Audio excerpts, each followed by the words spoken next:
Chers amis du Petit Ballon, bonjour. Alors aujourd'hui, j'ai un nouvel acolyte, un blogueur, Simon Robert. Bonjour Simon. Bonjour Jean-Michel. Voilà, Simon qui sévit sur son blog Food, Wine and Style. Très important le style. J'ai compris pourquoi le nœud papillon maintenant. Alors, je vais soumettre notre sélection à Simon. On va déguster ensemble. Et donc, le premier vin que je te propose de déguster, c'est un Côte de Bordeaux. C'est une nouvelle appellation, ça date de 2009. C'est un Côte de Bordeaux, c'est le château de Bessan. On est du côté de Cadillac, les anciennes premières côtes de Bordeaux. Donc, c'est un terroir absolument magnifique en bordure de Garonne. Magnifique. Alors, c'est un Bordeaux classique. L'encépagement est principalement Merlot. On a également un petit peu de Cabernet Sauvignon et de Cabernet Franc pour la structure. Alors, on va déguster ça ensemble. Avec plaisir. Et je sais que tu es un fin et très bon dégustateur, donc tu vas pouvoir nous dire ce que tu en penses. Alors, la robe.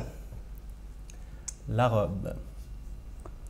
On est sur une robe d'un grenat assez profond. Oui, il y a une belle coloration, ce qui trahit une certaine concentration de la matière. Tout à fait, un vin qui est encore sur la jeunesse.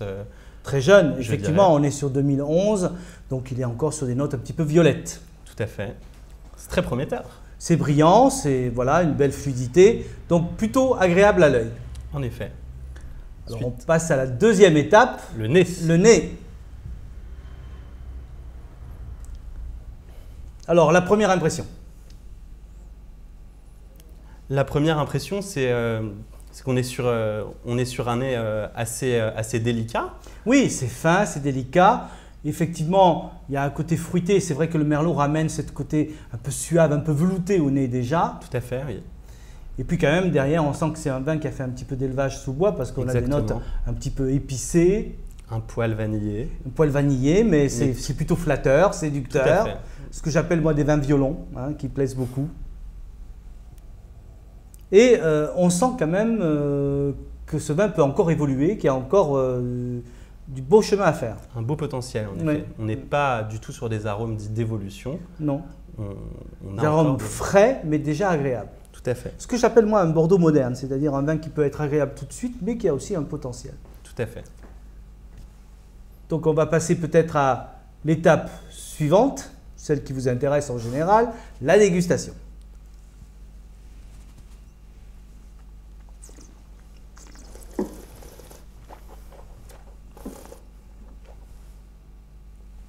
On retrouve ce côté velouté, très soyeux, très rond. En fait, on retrouve en bouche ce qu'on avait peut-être au nez, ce côté un peu suave, velouté. Tout de suite en attaque, effectivement, on a un fruité sur une trame plutôt veloutée. Par contre, il a quand même du caractère, non? Il a du corps, il a du caractère, mais c'est sans agressivité, tout en douceur. C'est le côté un peu canaille que j'aime bien dans les vins, le côté un peu poivré, réglissé. C'est une fraîcheur, il y a un côté peut-être un peu menthe poivrée même d'ailleurs.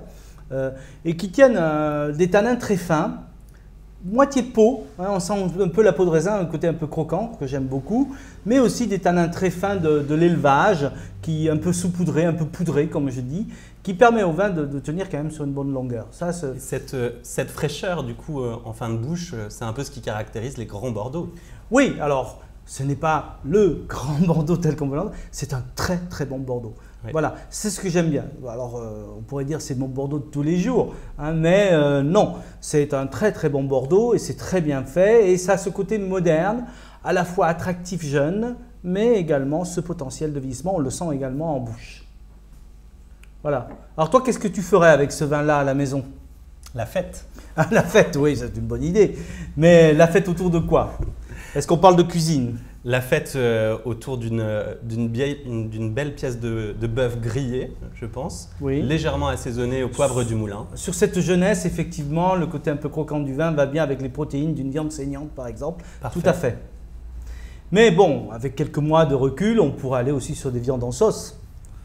Voire des viandes blanches. Et j'aime bien comme le vin a quelque chose de canaille, j'aime bien aussi les plats un peu canaille, c'est-à-dire tu vois, les lapins à la moutarde, les lapins chasseurs, des choses qu'on ne fait plus, qu'on ne trouve que dans les vrais et authentiques bistrots. Et c'est vrai que c'est intéressant. Mais c'est un vin qui a un côté aussi que j'aime bien international. Tu sais, quand on arrive à mélanger des saveurs sur une assiette, c'est un vin qui pourrait convenir à ce genre, hein, quand on mélange de l'italien avec du français ou du sud-américain. C'est un vin fusion. Voilà.